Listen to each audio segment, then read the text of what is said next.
House prices in London fell 6% last year. In Yorkshire, they went up by 3.5%, while in Northern Ireland, they increased by 7%. The UK doesn't have a housing market anymore, it has 5, and they're all broken in different ways. Most of us have always assumed that house prices just keep going up, that so long as you pay off your mortgage, you'll have a nice little nest egg waiting for you in retirement. But the data is beginning to tell a completely different story, and after digging into it, I'm not sure the housing market will ever work in the way it used to again. For the young like me, on the face of it, I might be thinking, perfect, an opportunity to buy the housing dip. But what if house prices keep falling?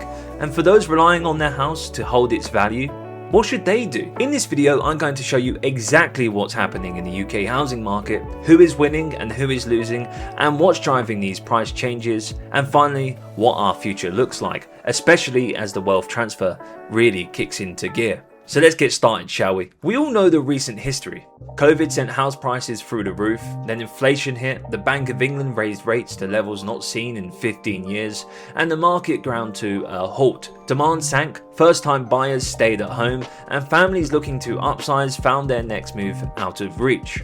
But we're now in 2026. Rates have slowly come down. Surely things started to improve, right? Not exactly. What's happened instead is the market has fractured.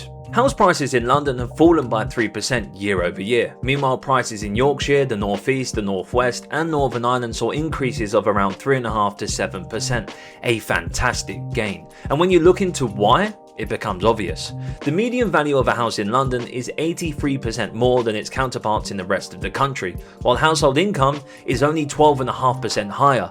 Londoners have stretched themselves to afford where they live, which makes them incredibly sensitive to interest rate movements. Even a small change has a material impact on their standard of living and their home's affordability.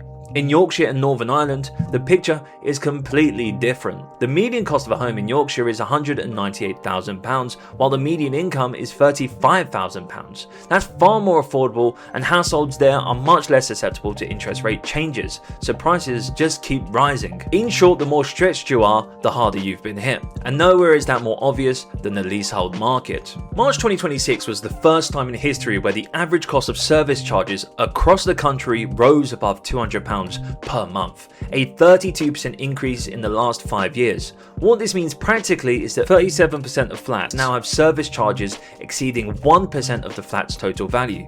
Just think about that for a second. If you own a flat, you are likely paying at least 1% of its entire value each year, and unlike your mortgage, which is locked in for 5 years, your service charge can change at any time. There are countless nightmare stories of property owners receiving a bill that has doubled from the previous year. That uncertainty makes flats incredibly difficult to sell, and it's the main reason why leasehold property values are collapsing, especially in London, where they fell 6.1% in the last 12 months alone. So if it's just about interest rates and affordability, you'd expect that when rates come down, the market would fix itself. But it hasn't, and the reason why is much more concerning. House prices have fallen. You can currently buy property at 2015 prices, a generational opportunity for young people, but Gary won't tell you that. Well, depending on how you look at it, you can definitely be somewhat optimistic about these figures, but you have to realize that wages haven't grown in line with inflation, not like house prices have. But Charlie, we were told that house prices always double every 10 years. See, this reminds me of that story that was popular only a couple of weeks ago of a woman trying to sell their house for £750,000 and it just wouldn't sell after months and months of it being listed. Now, when you actually dig into the story, it turns out that 20 years ago she bought a house for around £350,000, and after accounting for inflation and after accounting for renovations, she probably lost money on the house. Yet people on Twitter acted as if she was being greedy. Remember, inflation has a big part to play in this, especially wage inflation. It has to keep track, which it hasn't. What I find interesting about the housing debate is that it has almost been entirely about planning and almost nothing about monetary policy choices that made house prices a one-way bet for 2 decades. The planning argument is real, it's not the whole story. The Bank of England primary inflation target excludes owner-occupier housing costs. It's excluded them since December 2003. The house price to earnings ratio was 5.5 times when that decision was made. It's now 8.3 times. This is the biggest thing I can try and say to you right now, which is that the Bank of England made a decision over 20 years ago and it's negatively affected everybody. If house prices were part of the inflation basket of goods, let me tell you something, this problem would have been dealt with a long time ago. The other thing that doesn't make sense is that so many of my regular viewers aren't subscribed to the channel. I'd love for you to come join me. My goal is to hit 1,000 subscribers before July, so please subscribe. Government policy has done little to help. In fact, it might be making things worse. The government wants 300,000 new homes built every year. They also want those homes to be net zero carbon ready. They also want builders to pay a levy to fix old unsafe buildings.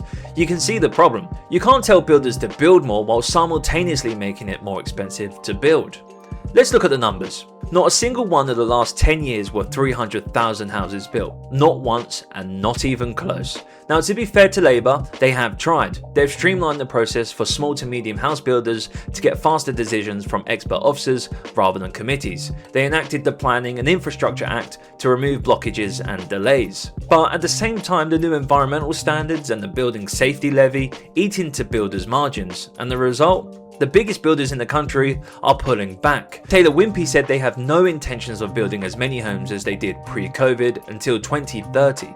Barrett Redrow announced they'll be buying less land going forward. So the government's asking for more homes while creating conditions that produce fewer.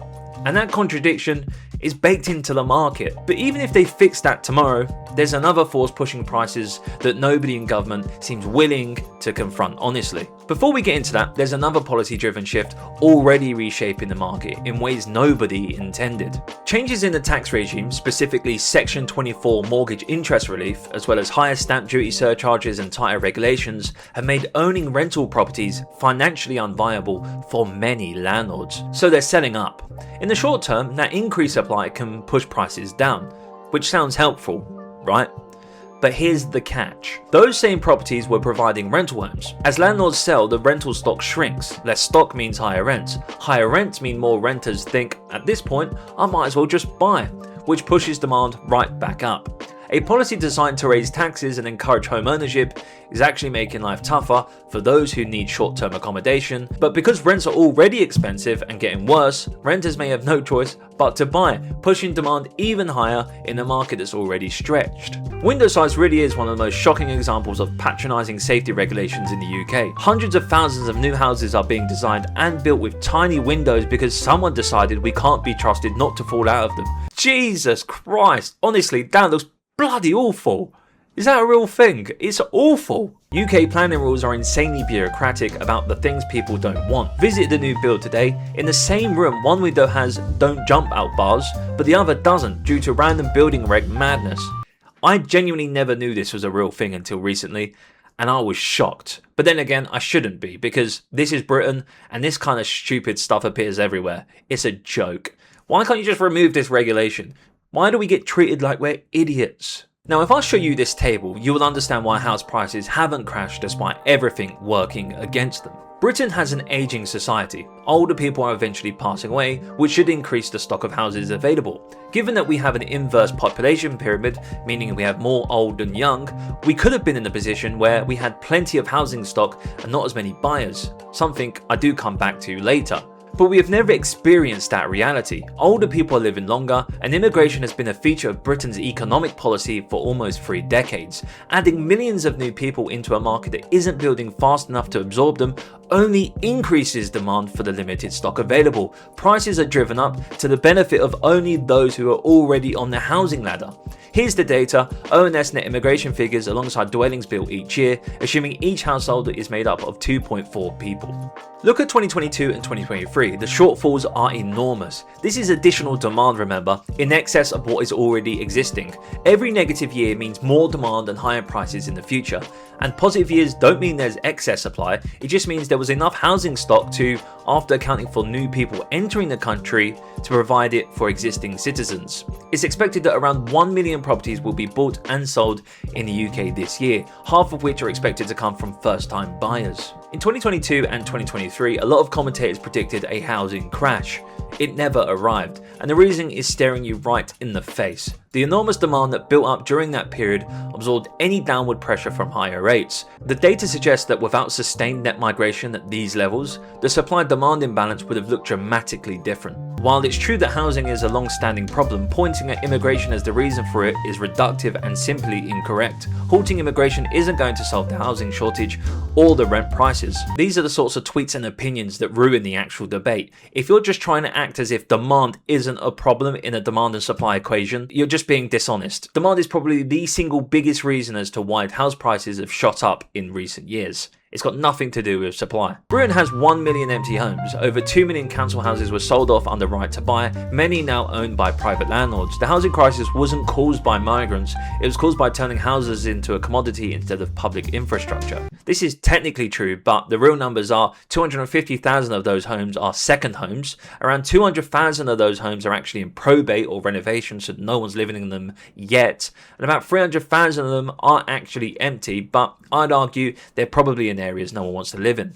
But even if you don't agree with me and you actually think there are 1 million houses empty, that isn't enough to accommodate all the people we're bringing into this country. But we also have something else to worry about, and it might be about to get worse. The Iran war has had a pronounced impact on the cost of energy, and you can feel it already. Your energy bill has gone up, the petrol you put in your car costs more than it did 12 months ago, and that feeds everything. The cost of delivering building materials, the cost of heating, the cost of even running an estate agent, all of which is passed on to you. And here's why that matters for housing. If energy prices stay elevated for long enough, and it looks like they will, businesses will start to expect further inflation. Those expectations are dangerous because businesses don't wait for inflation to arrive, they get ahead of it. They raise prices first, and that makes goods less affordable for consumers, which leads employees to demand higher wages, which leads businesses to raise costs again. And so goes the inflationary spiral. The Bank of England will have been scarred by the last inflationary period after COVID, where they were late to react to the rapidly rising price level. They will not want to repeat that mistake again. Now, if rates go back up, the impact on housing is straightforward. Demand falls and supply may increase as stretched homeowners are forced to sell.